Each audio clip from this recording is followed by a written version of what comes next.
We make a living by what we get, but we make a life by how we give. Winston Churchill. Gifts are a way to show appreciation for other people, to show them how much we care about them and having them in our life. But most of us stink at giving gifts to other people. And the reason is because we're not good at listening to the deep desires and stories of the specific person that we're communicating with. And this is exactly why in this week's episode of Master Talk, I'm going to teach you the art of gift giving because it has everything to do with public speaking and communication. Hi everyone, Brandon here from Master Talk on your go-to channel to mastering your talk. And today we're talking about the art of gift giving. So let the holidays begin. Number one, gifts should always stem from the receiver's stories, not what you think the person wants. A few years ago, when I had my first ever corporate job, I loved it. It was a dream job for me.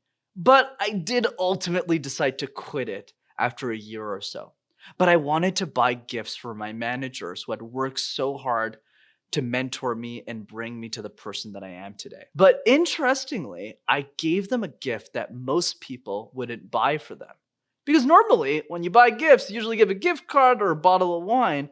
But I bought one of them a travel pillow. Why is that? Well, a few months ago, before I'd quit that job, he was telling me about his neck pain. So I said, Bob, why do you have this neck pain?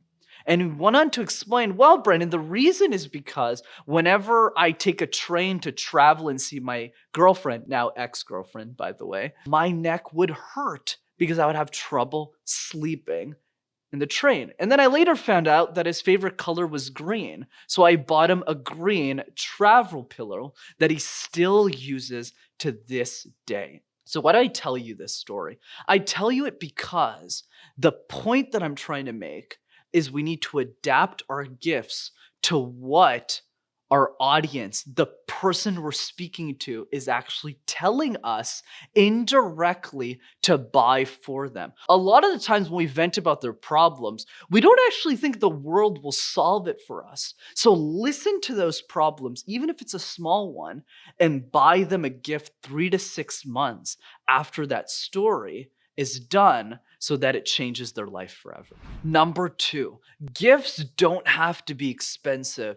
They just need to be unique to that person's life. When I had my old corporate job at another company, we had a gift exchange. You know that exchange where you trade a bottle of chocolates for a bottle of chocolates. Let me start that again.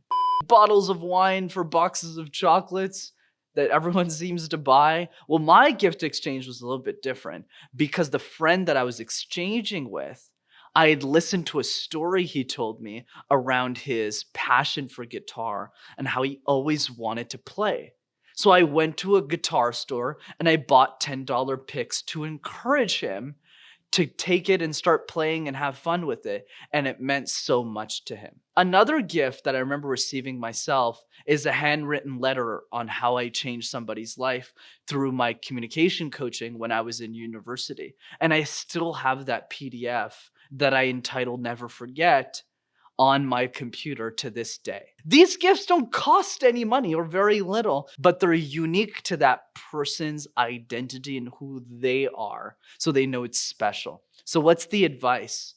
The advice is make a list of the things that you want to give somebody that you truly know and care about, and focus on the little things. It doesn't need to be an expensive watch. If they love Skittles, just buy them Skittles. It'll cost you a few bucks and it'll mean a lot to the person who's receiving that gift because I doubt anyone's giving them Skittles.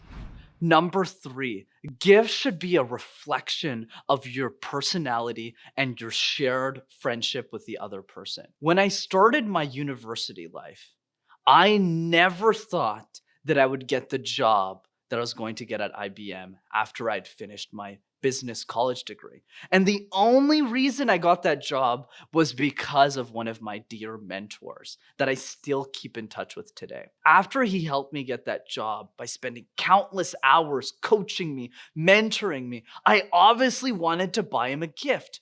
But he refused. He said, "You're not going to buy me anything." But obviously, being the persistent, stubborn man that I am, I still made sure to get him that gift. But I made it a joke that only me and him would understand. Let me explain. His favorite show is Game of Thrones. And for those of you who haven't seen the show, everyone dies, basically. So on the day that I sent him a gift, it was a Game of Thrones blanket so that he can spend all night crying because his favorite character died in the show the day before. And he laughed his you know what off. And that's the point I want to drive. Gifts don't have to be expensive. They don't even need to be glamorous. They need to incite an emotion from the person receiving the gift. And I bet you to this day, whenever I tell my mentor that story, he'll remember it for the rest of his life. We make a living by what we get, but we make a life by what we give. Why did I make a video on gifts? Because they're an indirect way of practicing the most important skill in communication and public speaking, which is empathy and listening. The ability to spend time and understand what's important to you, what matters to you, what actually will make your day better.